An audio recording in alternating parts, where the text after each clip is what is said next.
Hey guys, welcome back to Bible in the Backyard. I know I'm a couple days behind, so hopefully I'm going to upload these for multiple ones, try to get caught up. And today is the 12th, and I am still reading on chapter 9.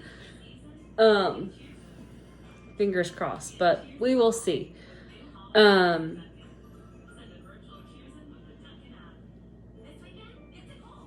story continues. And my title says the 12 sent to preach and heal. So let's see what happens during chapter 9.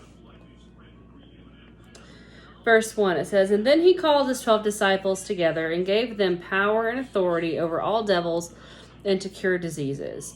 And he sent them to preach the kingdom of God and to heal the sick.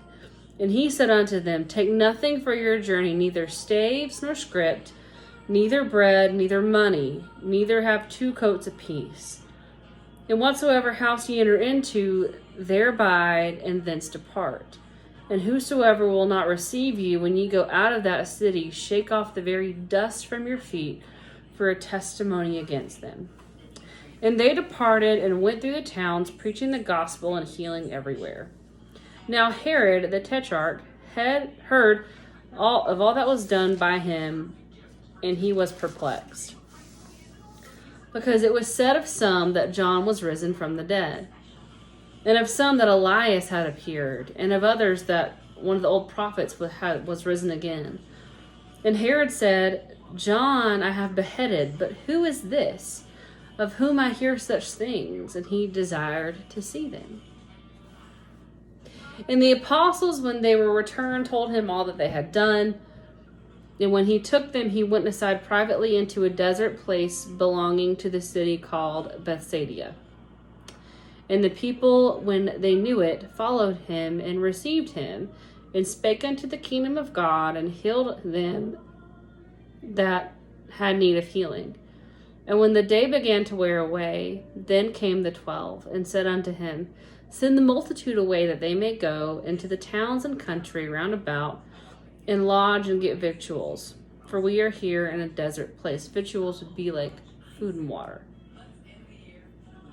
But he said unto them, Give ye them to eat. And they said, But we have no more but 5 loaves of bread and 2 fishes, except we should go and buy meat for all this people. For they were about 5,000 men. And he said unto his disciples, Make them sit down by 50s in a company. And they did so, and made them all sit down. And then he took 5 loaves and 2 fishes, and looking up to the heavens, he blessed them and brake, and gave to the disciples to set before the multitude. And they did eat and were filled. And they were taken up of all the fragments that remained, them 12 baskets. And it came to pass, as he was alone praying, his disciples were with him, and he asked them, saying, Whom say the people that I am? And they answered, saying, John the Baptist, and some say Elias, and others say, one of the old prophets is risen again. And he said unto them, But whom do you say that I am? Peter answering and said, The Christ of God. And he straitly charged them, and commanded them to tell no man that thing, saying, The Son of Man must suffer many things, and be rejected of the elders, and of the chief priests, and scribes, and be slain, and be raised the 3rd day. And he said to them, If any man will come after me, let him deny himself, and take up his cross daily, and follow me. For whosoever will save his life shall lose it, but whosoever will lose his life for my sake, the same shall save it. For what is a man advantaged if he gain the whole world, and lose himself, or be cast away? For whosoever shall be ashamed of me and my words, of him shall the Son of Man be ashamed, when he shall come in his own glory, and in his Father's, and of the holy angels. But I tell you of a truth, there be some standing here which shall not taste of death till they see the kingdom of God. And it came to pass about 8 days after these sayings, He took Peter, John, and James and went up to the mountain to pray. And as he prayed, the fashion of his countenance was altered, and his raiment was white and glistening. And behold, there talked with him 2 men, which were Moses and Elias, who appeared in glory and spake of his decease, which he should accomplish at Jerusalem. But Peter and they that were with him were heavy with sleep, and when they were awake, they saw his glory and the 2 men that stood with him. And it came to pass, as they departed from him, Peter said unto Jesus, Master, is it good for us to be here? And let us make 3 tabernacles, one for thee, one for Moses, and one for Elias, not knowing what he said. While he thus spake, there came a cloud and overshadowed them, and they feared as they entered into the cloud. And there came a voice out of the cloud, saying, This is my beloved Son. Hear him. And when the voice was past, Jesus was found alone, and they kept it close, and told no man in those days of any of the things which they had seen. And this is verse 37, and it says, And it came to pass on the next day, when they were come down from the hill, much people met him. And behold, a man of the company cried out, saying, Master, I beseech thee, look upon my son, for he is my only child. And lo, a spirit taketh him, and he suddenly crieth out, and it teareth him, that he foameth again, and bruising him heartily, departed from him. And I besought thy disciples to cast him out, and they could not. And Jesus answering and said, O faithless and perverse generation, how long shall I be with you, and suffer you? Bring thy son hither. And he was yet a-coming, the devil threw him down and tear him. But Jesus rebuked the unclean spirit, and healed the child, and delivered him again to his father. And they were all amazed at the mighty power of God, while they wondered every one at all things which Jesus did. He said unto his disciples, Let these sayings sink down into your ears, for the Son of Man shall be delivered into the hands of men. But they understood not this saying, and was hid from them, that they that perceived it not, they feared to ask him of that saying. So Jesus is already telling his disciples that he's going to be delivered into the hands of men. He's going to meet his demise in Jerusalem. He's going to, there's been multiple times already in this chapter, and these only within the 45 verses I've read so far, he's told them multiple times that he's going to leave them.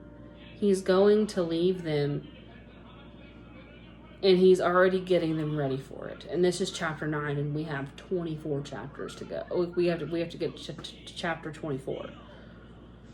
So he's already trying to tell his disciples that, hey, I'm not going to be here. The Son of Man is going to be delivered into the hands of men. The elders are going to take charge. So, let's continue. In verse 46. Then there arose a reasoning among them, which one of them should be the greatest. And Jesus, perceiving the thought of their heart, took a child and set him by him. And he said unto them, Whosoever shall receive this child in my name receiveth me. And whosoever shall receiveth me receiveth him that sent me. For he that is the least among you all, the same shall be great. And John answered and said, Master, we saw one casting out devils in thy name, and we forbade him, because he followeth not with us. And Jesus said unto him, Forbid him not, for he that is not against us is for us. And it came to pass, then the time was come that he should be received up, was steadfastly in his face to go to Jerusalem, and sent messengers before his face, and went and entered into the village of the Samaritans to make ready for him. And they did not receive him, because his face was as though he would go to Jerusalem. When his disciples James and John saw this, they said, Lord, wilt thou that we command fire to come down from heaven and consume them, even as Elias did?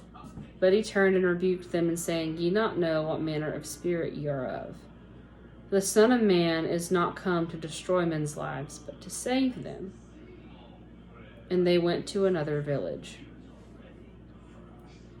So basically, Jesus walked into this town, was rejected by the Samaritans, and then left. And the disciples were like, should we command fire? Because that's what happened in the Old Testament. And he's like, no. Jesus says, no. The Son of Man has not come but to destroy men's lives, but to save them. And then they went to another village, and he just left it at that. He just walked away. Verse 57.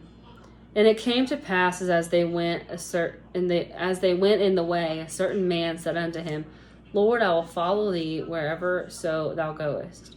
And Jesus said unto him, Foxes have holes, and birds of the air have nests, but the Son of Man hath not where to lay his head. And he said unto another, Follow me. But he said, Lord, suffer me first to go and bury my father. And Jesus said unto him, Let the dead bury their dead, but thou go and preach the kingdom of God. And another said, Lord, I will follow thee, but let me first go bid them farewell, which are at home at my house. And Jesus said unto them, No man, having put his hand to the plow and looking back, is fit for the kingdom of God. With plowing, you don't want to look backwards. Tractor, hand plow, whatever, it doesn't matter. You don't want to look backwards to see where you've been, because then you'll just make a curve. You won't go in a straight line. And that's what Jesus is saying. He's like, you don't have to go and say bye to the people. I'm going to make a way for you. And that's just what it's going to be. You need to be ready to go for the kingdom of God, regardless of where it tells you to go. So, that's chapter 9. Hold on for chapter 10. I'll probably be in the same shirt.